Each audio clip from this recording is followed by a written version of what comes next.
Now, I called Governor Romney a short while ago before he gave his talk and congratulate him because he certainly had a clear-cut victory, but we're nibbling at his heels.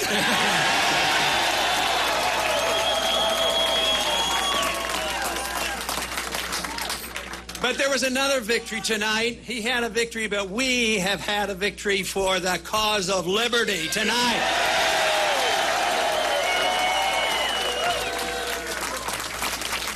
There is no doubt that this whole effort that we are involved in will not go unnoticed, let me tell you.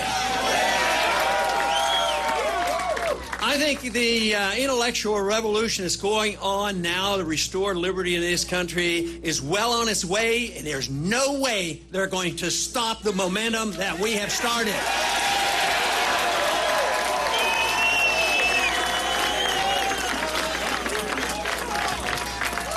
And that is the victory that you have brought about because you have been the ones that have done the works. There's a lot of people here, but the ones across the country, it's the donors and the excitement on the campuses. It's just unbelievable. We don't always get the coverage or the interest shown on what is going on because if they did, they wouldn't be ignoring so much of what we're doing. But you know, I find it sort of fascinating when they finally get around, and this is different people. It could be in the media, it could be our opponents or whatever.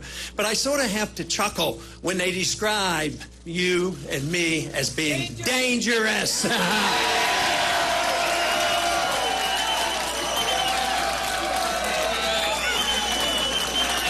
That's one thing, they are telling the truth because we are dangerous to the status quo of this country.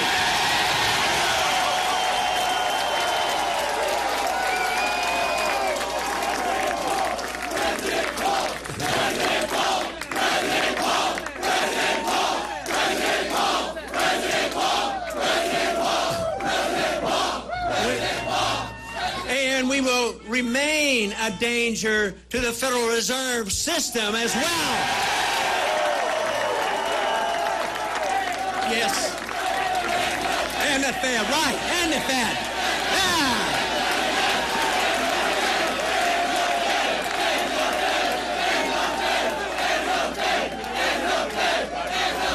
In studying monetary history from the beginning of our country and even throughout all of history, monetary policy on periodic occasions will become the dominant issue.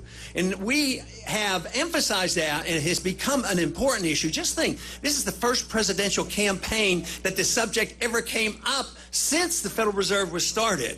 So we are now... Because of what is happening, it will remain a dominant issue. There's no way they're going to put it to bed because they have destroyed our money. It's worldwide. There's a financial crisis going on, and it's only sound money and personal liberty that can solve the crisis that we have today.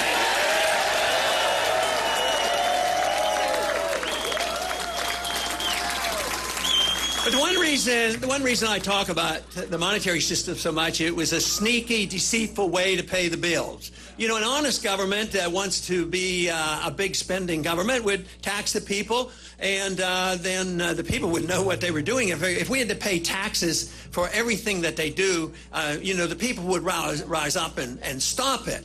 So then they started borrowing money a lot, and then people didn't notice that quite as much because they passed that on. But then they resorted to the printing of the money, and that is why the Federal Reserve was established, to take care of the powerful interests, the military-industrial complex, the banking system, and deficit financing. And there's a couple reasons they have deficit financing. Sometimes there are conservatives that want deficit financing, and sometimes there are liberals who want deficit financing. And they have resorted to this, and of course this is why we are facing this crisis today. But it also serves those interests who like to think that we have this responsibility. They claim it's a moral responsibility to take our young people, put them into the military, and send them hither and yon around the world, policing the world and using up the money.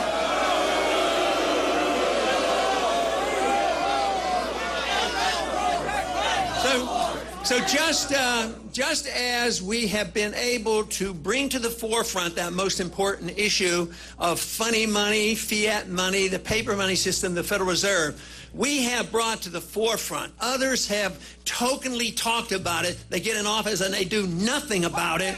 But right now, it is this liberty movement, which is seen as a patriotic movement, an individual liberty movement, that is saying to the country and to the world, we've had enough of sending our kids and our money around the world to be the policemen of the world. It's the time to bring them home.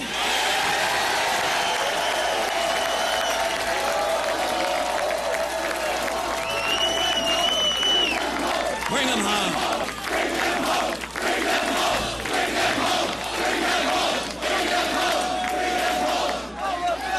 The one thing is we do know they will come home. My goal and our goal has always been to bring them home in a deliberate fashion to avoid major economic crisis by destroying our economy by spending so much overseas. In the last 10 years, the wars that have gone on added $4 trillion of debt. And I don't think we have been one bit safer for it. I think we have been less safe because of all the money that we have spent overseas. So this is the issue now. It is an issue that I think is crucial.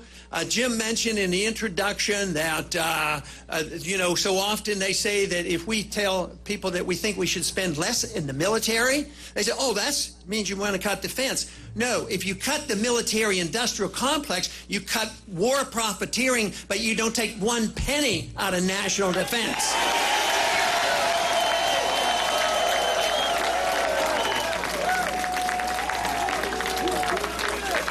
And besides, we're flat out broke. Fortunately, we did not have to fight the Soviets. The Soviets brought themselves down for economic reasons. Do you know that they were so foolish and thought themselves so bold that they could pursue their world empire that they invaded Afghanistan? But we will come home, but if we do it now, calmly and deliberately, we can save our economy here at home. Because